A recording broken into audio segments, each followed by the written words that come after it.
Greetings and salutations, Royal High School students. Welcome to this National Big Words Day edition of RHS News. Supercalifragilisticexpialidocious. Like that. I'm your host, Dr. Carlson. And I'm Mr. Smith. Today's broadcast features the bi-weekly weather report and some sports, along with an opportunity that some of our Royal High School students had earlier this month. Okay, but prior to the meteorology and athletic discussions, the moment of our featured segment is at hand.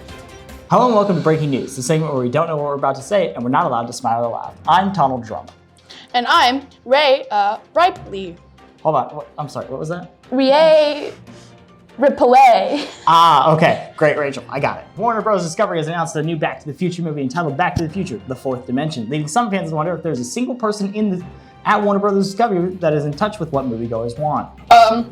WBD has revealed that we've learned that Dwayne "The Rock" Johnson will be playing a new character named Nate, a brilliant scientist and inventor who's been working on time travel technology in secret.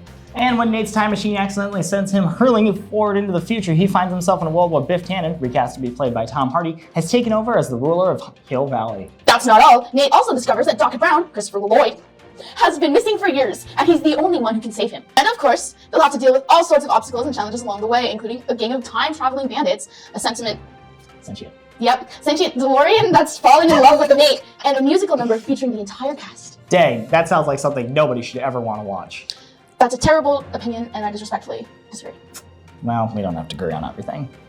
On a more personal note, last night as I was playing a game of Magic the Nerditing, I thought it this pains me to read, Doc. I thought I was in an unbeatable position. I was about to attack with Bad Bunny, the most powerful planeswalker of all. No cap, this card be straight busted, especially when flanked by the legendary Cardi B and Ariana G. And when I say legendary, I don't just mean legends in music. Parenthetical sign. Yes, you have to read the parenthetical sign as well as the first saying. You don't have to say parenthetical sign, which they are. You don't have to say that. That's not what I meant at that moment when I said it. How is this story at all relevant to the news? I mean legendary in the Magic the Gathering sense, in which they are super types of creatures, of which I was prevented from having more than one of them existing on the battlefield in my control. See, if I had to control two or more legendary permanents with the same name, with same base actions were checked, I would then have to choose other permanents to keep and put the others immediately in my graveyard without having any other player having the opportunity to respond. Now, you are thinking, maybe, so you could use the sacrifice for another permanent, maybe you can make a legendary indestructible and regenerate. That way you can have two Cardi Bs out. Well, no, the rule guy thought of this, long story short, no, you can't have two Cardi Bs in Magic the Gathering. You just can't. That's the price of being legendary, baby. This is terrible, and I hate it. But back to the action, I was going to flex all over my dog, so I can't use the actual Bad Bunny because it's a super deal, and I can't expose Gemini to the words that Bad Bunny sings of my opponent as hard as I could, but then my opponent countered with the most unexpected thing I could never have expected. And let me tell you, I did not expect it. There's some of the shark family, baby shark dude all over my dog. With Bad Bunny, Cardi B, and Ariana G all covered in shark doo-doo. There was nothing between me and Grandma and Grandpa Shark, who do all over me, taking my life points down to -40, making me lose all the way. Not just that game, but the next two games as well. All May, no slide. That was horrifying. Anyways, that's all we have time for in this segment. Today's loser is probably me because of that cringe fest that Doc just made me read. However, I think Katie's loser, Katie's probably— No! Stop! I hate you! I'm not gonna No, I'm so mad going on this because I was trying to not do it. Okay, I'm not gonna do much. Back to the desk. Thank you for whatever that was. Now off to Mr. Miller for some sports. Well, welcome, Royal Knight fans. Mr. Miller here with the sports update for the week. According to my notes here that I was given, we have regular season. Yes, regular season spring sports is almost wrapping up. Yes, the weather isn't showing that, but we're going to get some nice weather pretty soon. But before you know it, we'll be in the playoffs. I'd like to start out with baseball. Baseball is currently 5-8-1. Nice job, guys. They have a doubleheader tomorrow versus Nat Chiefs. We wish them the best. Softball is currently 10-1. Did you hear that? 10-1. That is just amazing for us. We're also ranked number one in the state of Washington at 1A level. I'm so proud of those ladies. Good luck. Soccer is currently 11-3. Amazing again. Number one in league. I believe next Tuesday is the big match with Wall-Luke at home at Royal. Don't miss it. Be there. Track has a great season with multiple athletes being ranked in their events. I'm really excited to see at the end what's going to happen. But before you know it, Vanderholm Invitational Track Meet will be on May 5th. and we have 22 teams, I believe, showing up, so it'll be a great event. Golf. Yes, golf has multiple athletes that are placing very well. I'm not very much of a golfer, so I've been hearing good things out there about those guys. And finally, tennis. Tennis is going great. Their next home match is Thursday, April 27th, against Walook. And I wish them good luck and best of weather. They haven't had the best of weather lately. Now over to Weatherman Seth.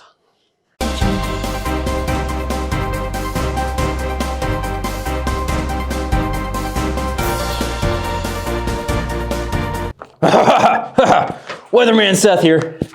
So anyway, we're gonna weather time. It's about 60-ish degrees, slight chance of rain. Not like it really matters. Stay hydrated out there. I'm gonna go call Nancy. Thank you for both of those reports. Now, before we check out today's closing story, we need to make some reminders and some announcements. The purchasing of the yearbook should not be neglected or overlooked. For the pittance of $50, which can be dispersed at the athletic office, or by doing an electromagnetic scan of the QR code now on your screen, you may purchase your copy of this precious tome. And guess what, students? Tonight is the Glow Dance. It starts at 6 o'clock to 7 with some pizza, and from 7 to 8:30 with some awesome dance action. Don't forget your tickets. They're on sale tonight as well for $10. See you there. At 8:30 a.m. on May 16th, we shall regale our accomplished youth at the annual awards assembly. It is our humble petition that you provide us with your presence as we shower accolades upon those who have matriculated at Royal High School. And later that night at 7 p.m. is the Senior Awards Night. Come and support our seniors. That is the conclusion of the Sport Night's announcements. In our next segment, we have some insights and perspectives from students who had the opportunity to go on a special trip during spring break. So the DC NYC field trip is a biannual field trip that the history department started this year. It basically allows students to interact with a lot of the different material that we get to interact with in class. So we talk about the Statue of Liberty, we talk about Ellis Island, we talk about the Capitol building, we talk about all these different legislations, and we actually get to go and see the Declaration of Independence, we get to see the US Constitution and all these other places that we get to talk about. So it's actually a really cool opportunity. And the next one that we'll be doing is spring of 2025, so stay tuned for any updates that'll be coming around next year. What was your favorite part of the New York DC trip? My favorite part of the New York DC trip was being able to spend it with all my friends. My favorite part of the trip was probably trying the authentic New York pizza. In New York, my hands down favorite was the 9/11 Memorial. I had no idea the museum was underground and you saw the footings of the building. It really helped you understand the magnitude of what happened, and it was very eye-opening and sombering. My favorite part of the trip was probably watching and listening to the street performers in Central Park. My favorite part of the trip was probably the Statue of Liberty. It was really cool to see. It was definitely bigger than I thought it was going to be. And Ellis Island was also really cool, which I learned that the Statue of Liberty is not on Ellis Island. My favorite part of the DC NYC trip was, definitely the National Archives. I geeked out in seeing the Constitution and how big it was. I knew it was a lot bigger than you see, but it was a lot bigger than I expected. I saw some cool documents there. I could have spent a lot more time there. Would you recommend going on this trip? Yes, it's a bang for your buck. Yeah, I feel like it's definitely an experience everyone has to have at least once in their life, so it's definitely worth it.